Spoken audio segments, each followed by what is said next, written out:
Hey everybody, welcome to Signals from the Frontline, every Wednesday live cast brought to you by frontlinegaming.org, where you can get your tabletop gaming goodies at a discount all the days of the year. I also might have some snake oil to sell you. I don't get it. Come on, I'm an old-timey snake oil salesman. Oh, I got this tincture that will cure what ails you. there you go. See? Only costs 3 pieces of gold and I'm out of here tomorrow. Take your wagon and get out.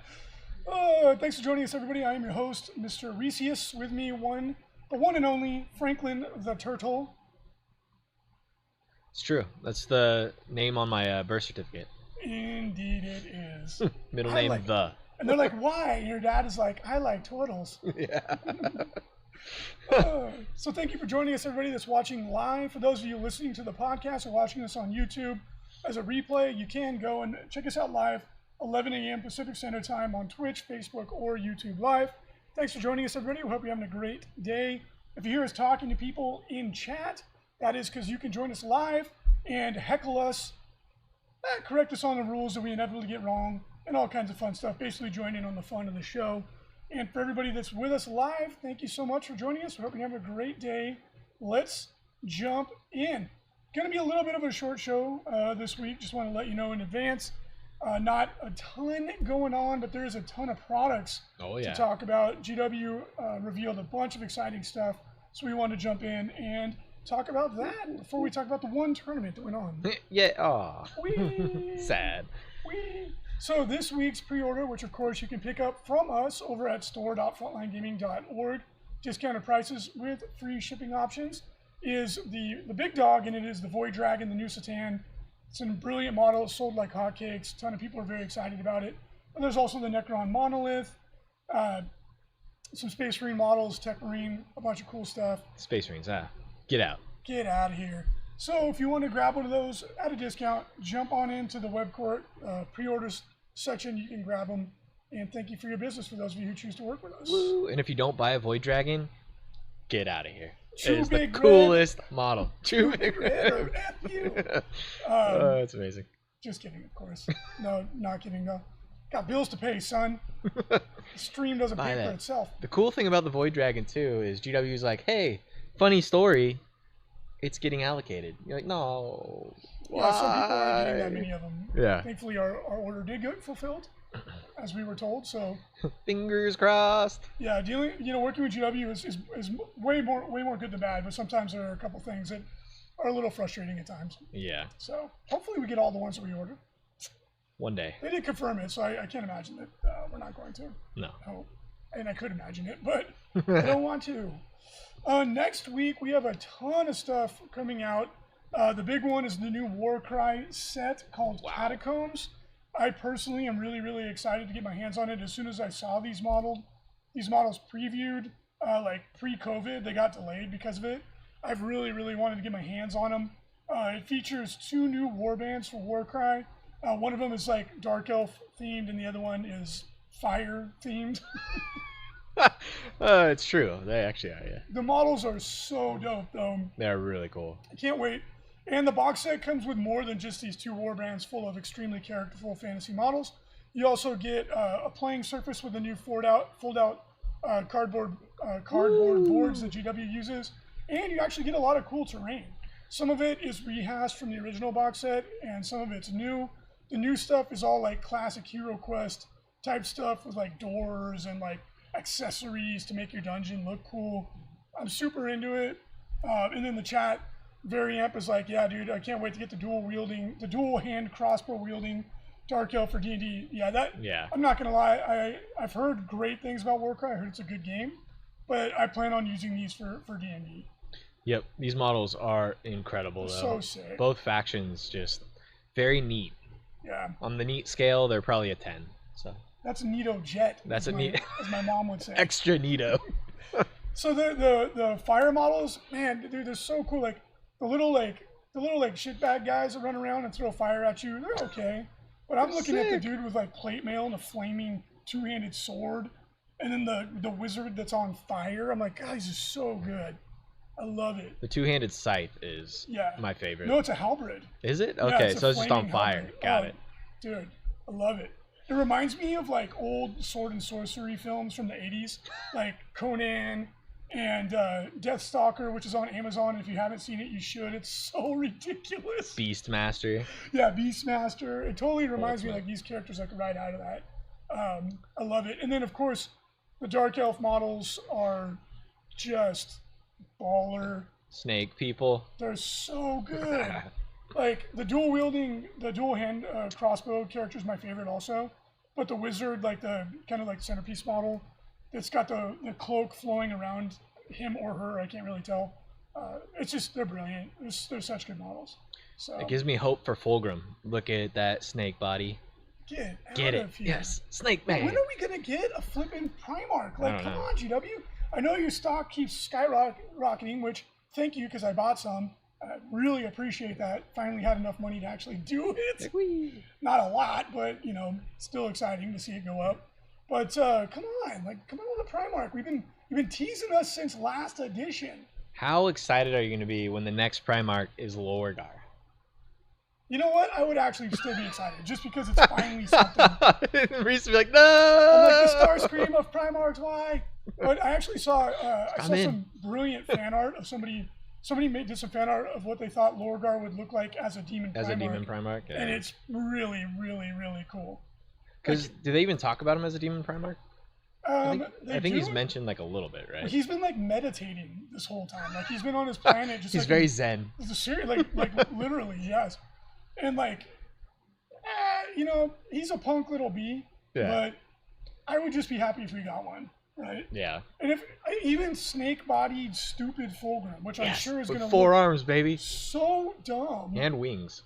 Yeah, I can't wait. It's weird. I can't wait for that one. I just give us something like the line, because it should. I mean, if the pattern holds true, it should be a loyalist Primarch. And they've dropped serious hints about Leman Russ and the Lion, either of which I would be stoked to get. Leman Russ would be sick. Dude, the Lion too would be so badass.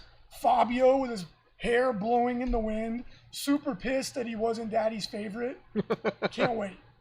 Can't wait. Should have a petulant look on his face, like Just like why? sad, like a tear. Should be like a tear molded onto his model. You have to paint it. Well, it actually would be very fitting if Leman Russ came out first, because then that's just one more thing. The Lion's like, gosh dang it, Leman Russ always getting better than me. Why? So yeah, that would be really funny. But yeah, hopefully soon. Hopefully soon. Yeah. Also in Warcry news, we're getting 4 new warbands for Warcry. It's not new models. It's existing. Reeboks. Yeah, it's Reeboks models, but it's still cool. You can put together, you can buy one box and get a Warcry warband. We've got Skaven, Kharadron Overlords, Flesh Eater Courts, and Iron Jaws. So pretty exciting stuff. And again, if you're buying these models for like D&D, you get a nice selection of models in a reasonably priced box set. So Yeah. I think it's great. It's not a bad deal. No, not at all. Another exciting piece of news, there's a brand new Terminator Captain model.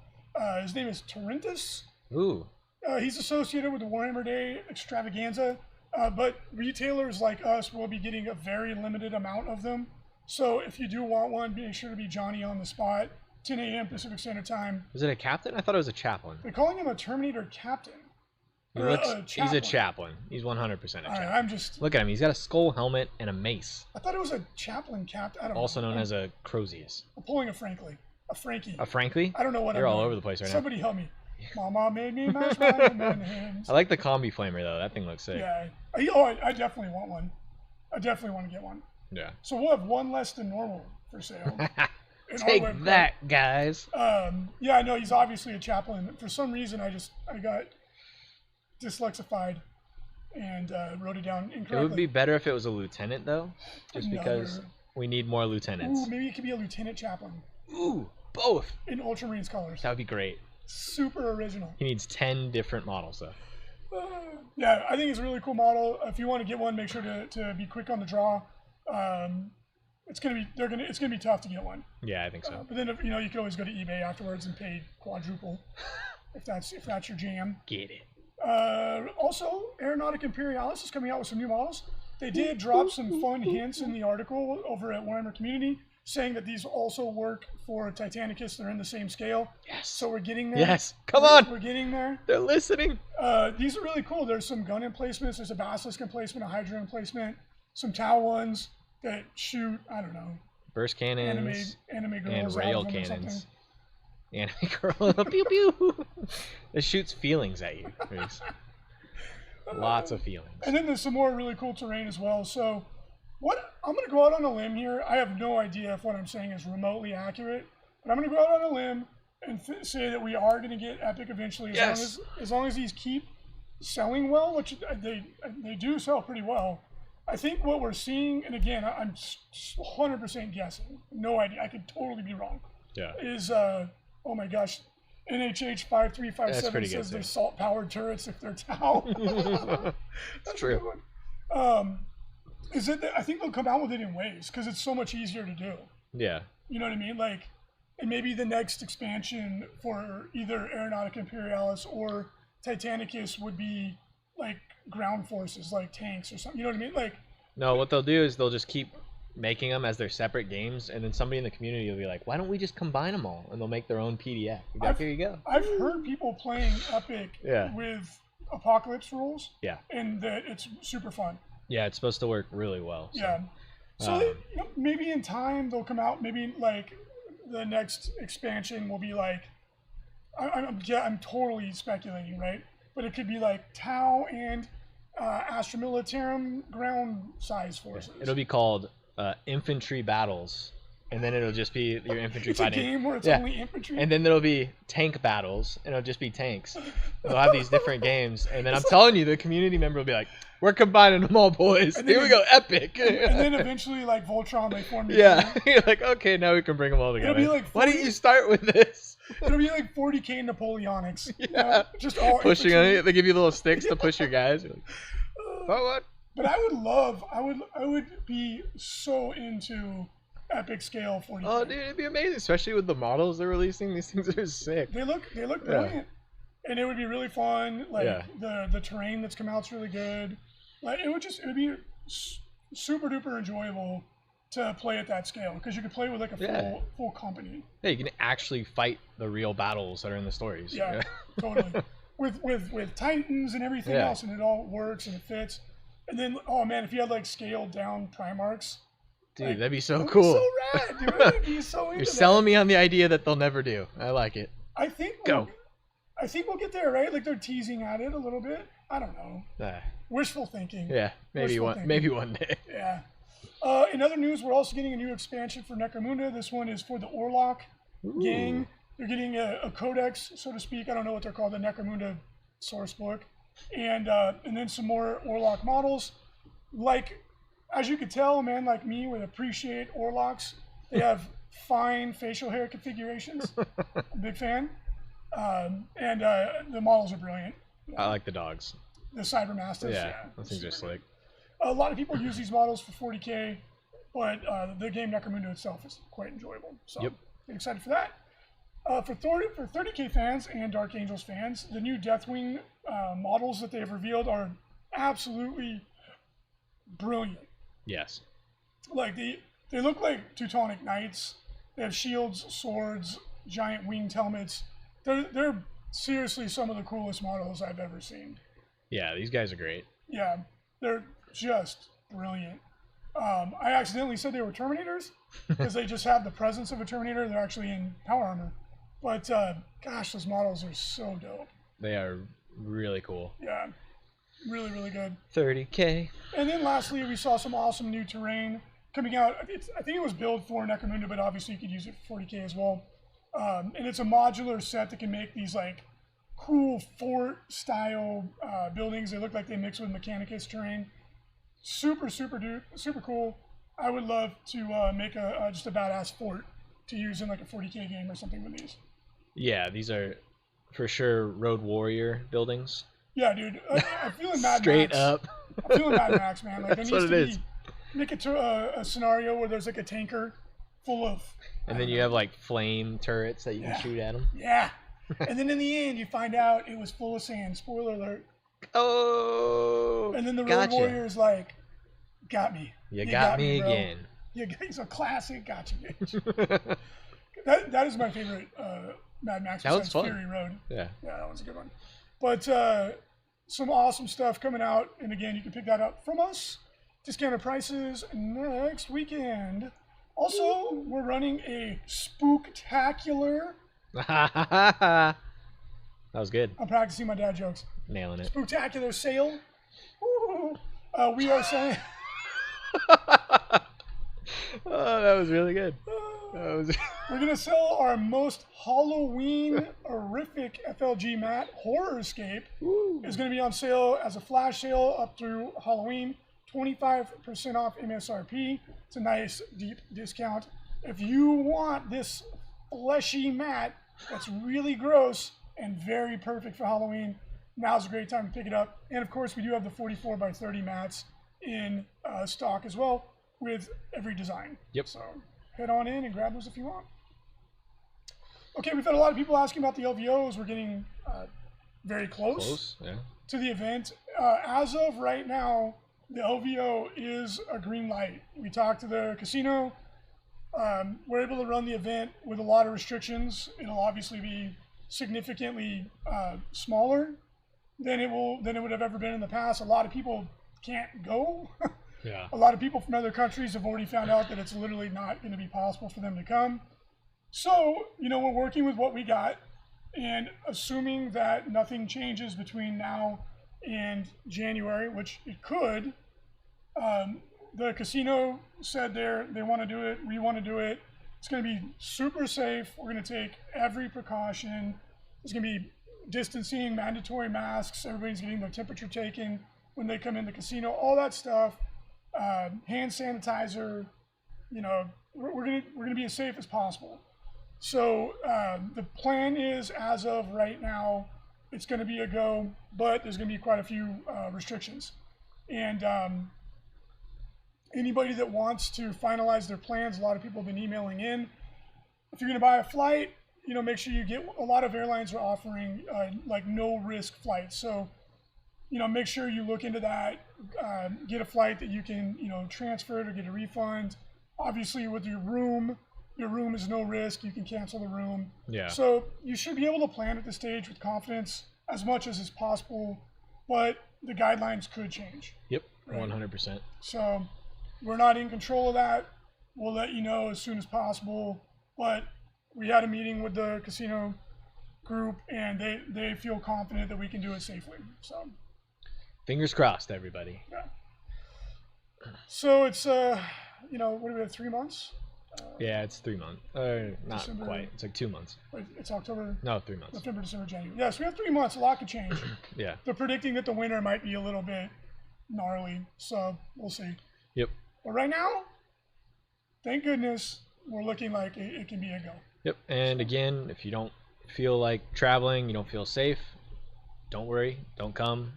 You can still go for the 3 different options that we have for refunds. Yeah. So, like anybody who's feeling nervous about it, we encourage you to trust your instincts. Yep. Just there's always next year. But for those of you who are like, witness me, come on out, because we'll be there. Yeah, in the chat, I keep hearing, like, I know people that have been told they're getting a vaccine at the end of this month, like first responders. Yeah. But they're not sure when a vaccine will be ready for mass distribution. It's supposed to be like it's supposedly in early 2021. So, Yep. we don't know, but we'll work with what we got. And on a sadder note, SoCal Open 2020 was canceled. So we want to make sure that everybody knows that. You have until the day before the event to do anything with the ticket money.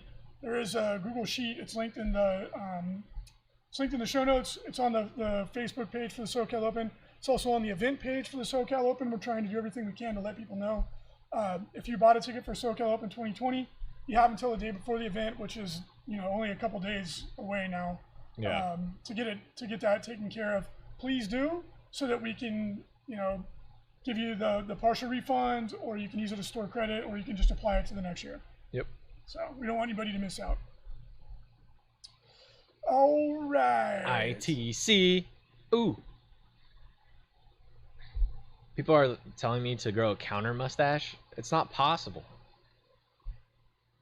Have you seen Reese's Do a reverse mustache? Hitler where it's only on the sides. Just on the sides? That would be amazing. Like, do you guys like me now? They're like, no, get away. I'm like, please. Yeah, I don't know how long for Just the world like it. this mustache is. I think you should just keep going. I think I've taken this mustache ride as far as I'm. You should I'm grow willing it to to where take it connects to your sideburns, and then just grow those out. Do the too. Lenny Kilmeister? Yes. Yeah, or Lenny, excuse me. That'd be amazing. All right, ITC news. If you like the ITC, you like what it's about, even during the plague times. Ooh. Consider supporting it financially because it is very expensive to run. You can do so via our Patreon, as little as $1 a month. All the monies go back into running the ITC. Let's take a look at the rankings because there are still events going on. Yeah. Not many. Not a whole lot. So 40K current top 5. Competitive track, Dan Salmons continues to lead the pack with his Salamanders. Ken Knox is in second place. Vic VJ in third. Rude Steenbachers in fourth. And Johan Nikolaisen in fifth. Current hobby track, 40K. Top 5, James Weston is in first place. Naaman Allen in second. John Smith moves into third. Colton Hatch in fourth. And Sean Nasto in fifth. God, I love that name. Best name. And he's in the chat. There he is. Is it Nasty Nasto? I think so. I think that's him. That'd be great. Current Age of Sigmar ITC top 5. Matt Beasley is in first place, followed by William Sohaley. Jordan Duncan in third. Jared Zizweta in fourth. Jared Neiman in fifth. Lots of Jareds. Jareds and Jareds. Age of Sigmar current hobby track top 5. Russell Tanner is in first place, followed by Adam Kamenish. Will Reeves in second. I'm sorry, tied with Adam. Matt Abbott in fourth, and Dan Sanchez in fifth. Current Shadespire or Warhammer Underworld's top 5. Ivan Cho continues to lead, followed by Glenn Dean. Jonathan Colson in third, Cody Handler in fourth, and Michael Melody in fifth.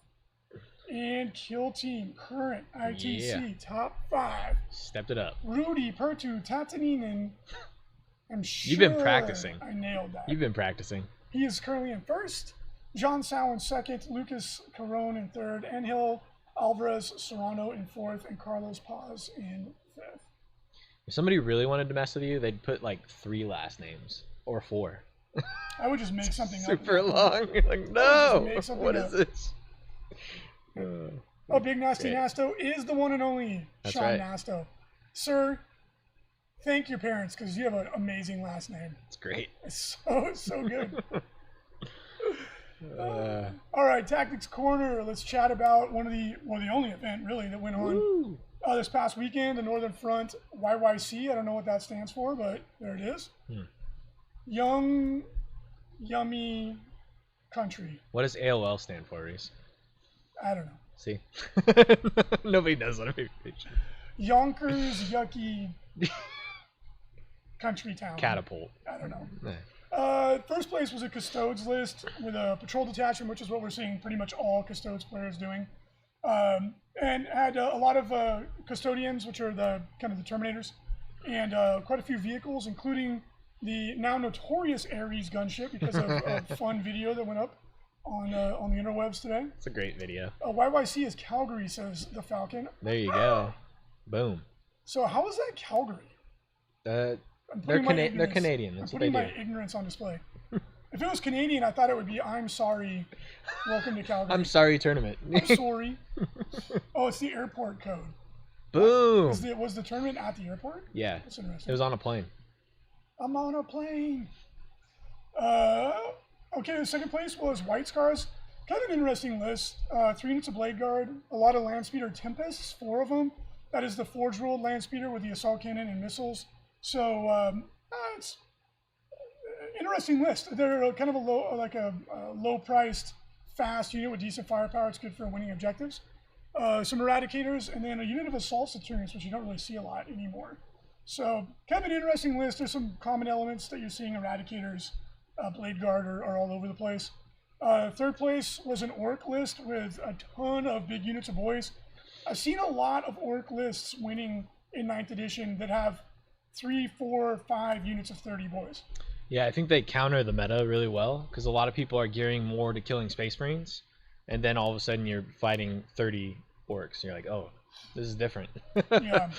Uh-oh. It's good to see the kind of like the quote-unquote traditional way of playing orcs holding strong in ninth. Yeah. Because I've seen Jeff Poole in California. He's done really well with them too in what few events you can actually do.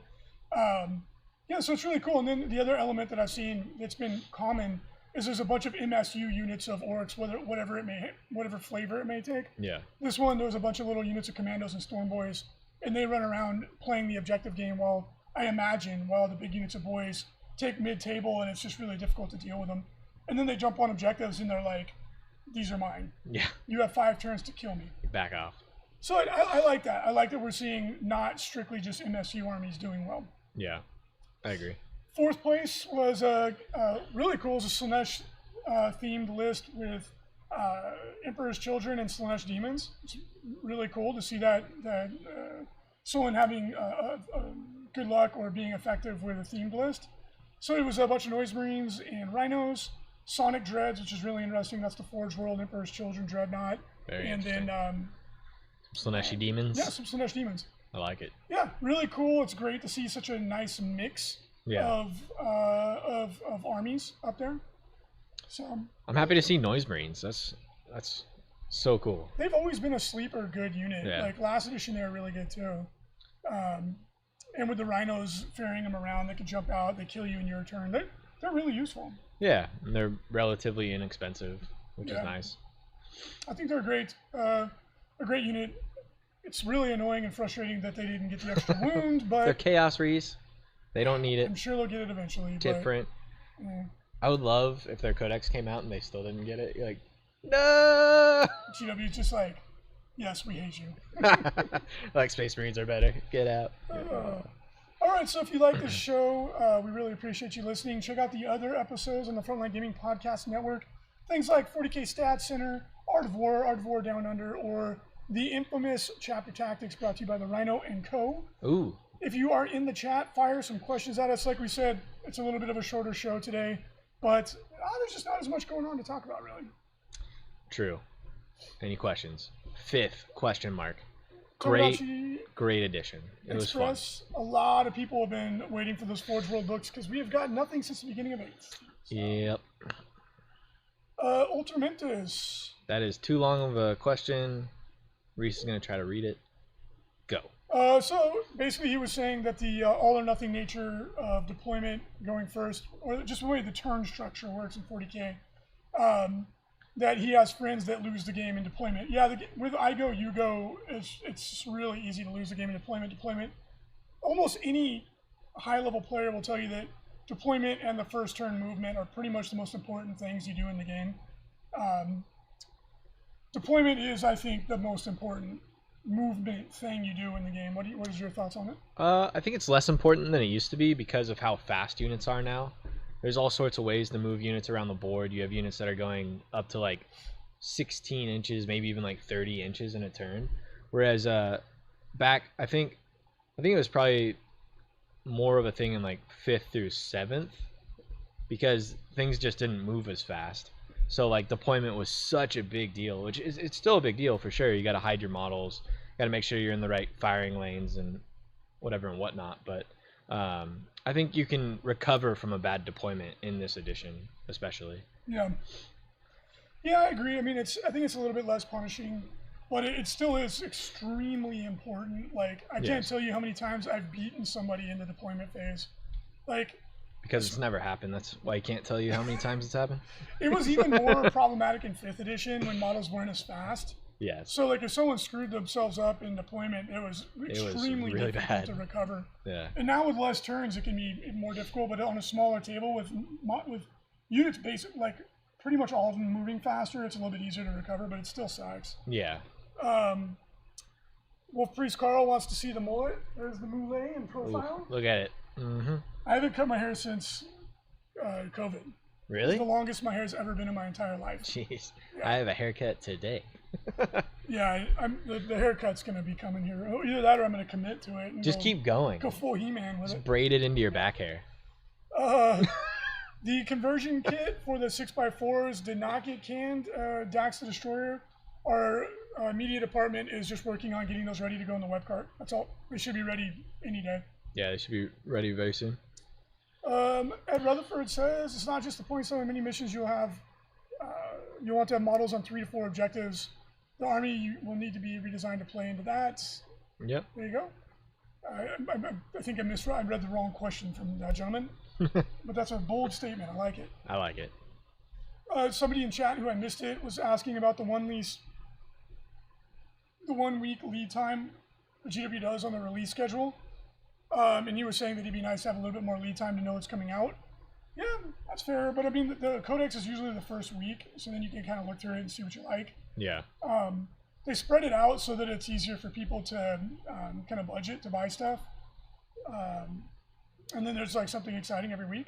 But we're not privy to the strategy they have for releasing products. So that's like our best guess as to why they do it. I think it also fits into their manufacturing schedule and all that too. So there's a lot of things at play. Let me see. Can Custodes compete with non-Forge World units? I think they can definitely compete. I mean, like, why? I guess a list 1, right? The Custodes. They did have a lot of Forge World, but the Custodes. I don't know why you like. Are you not want to use the Forge World units? Like, because their Forge World rules were written by the 40K development team, the same people that wrote the Custodes rules. So like, that one, I would say be really confident that their Forge World rules they're not going anywhere. Like they're very much a part of playing Custodes. Yeah. Like you don't have to, of course, but that's like tools in the tool shed for them. Yeah, no, I agree. So it's not like other armies where like I would guess a lot of stuff's going to go to Legends. Like I don't think that's happening for Custodes. I could be wrong, of course. But yeah. Harkins Aquatic. Is there a way a Salamander's bike squad can make sense? I mean, Outriders in any list makes sense. They're so insanely good. Yeah. The Outriders are insane. Tomodachi Express. No, I think the stash. Maybe another week. I'm getting kind of sick of it. Like every time I take a sip of coffee, it's like in my stash and just like drips. My cat keeps coming up and like messing with it, and like especially when I'm asleep and stuff. So it's I'm getting a little over the stash. The funniness is worn thin. Mark Farrick asks, Lord Emperor Dread can benefit from the Ancient's flag, or he's talking to somebody else in the chat. Ooh, I could braid my hair for FLG After Dark. I don't know if it's that long yet. I could definitely do a little mini man bun though. Not that I would. How's the Berserk bookends working out, Tomodachi? You know what? I'll take a picture of it when I remember to do it. They're super cool. They're not actually as big as I thought they were, but they're like really, really heavy because they're resin. Yeah. And the sword is sharp as shit. Like, really? In a home invasion, I'm coming at him with my Berserk bookend. I'm ready. That fool is going to regret the day he was coming into my house, unless he has a gun, in which case I'm screwed. Then I'll just throw it at him. Like gun beats knife. No. I'm like, oh, you're right. Just take what you want. I don't own anything of value. Just leave my cat. I like Jason's like home defense. He's like, I just need a samurai sword. Put that over your mantle. Yeah. Yeah, you're not going to mess with a guy that has a sword. Just ready. There was one other... Homer Simps, YOLO. I always feel like maybe I shouldn't say that name out loud. But he's saying, are the playtesters consulted when it comes time to do the FAQs? Yeah, they are. Yep. There's actually a whole team of people that specifically focuses on FAQs. Yep. So I could be an extra in a Vietnam movie, says Phase That Up. You know what? Ooh. We're going to end there because... that makes me feel really good. I like to imagine myself. You know what? From Apocalypse Now, the New Orleans guy who was a saucier. He was the gunner on the patrol boat. He doesn't meet a good fate, but I'll take that one.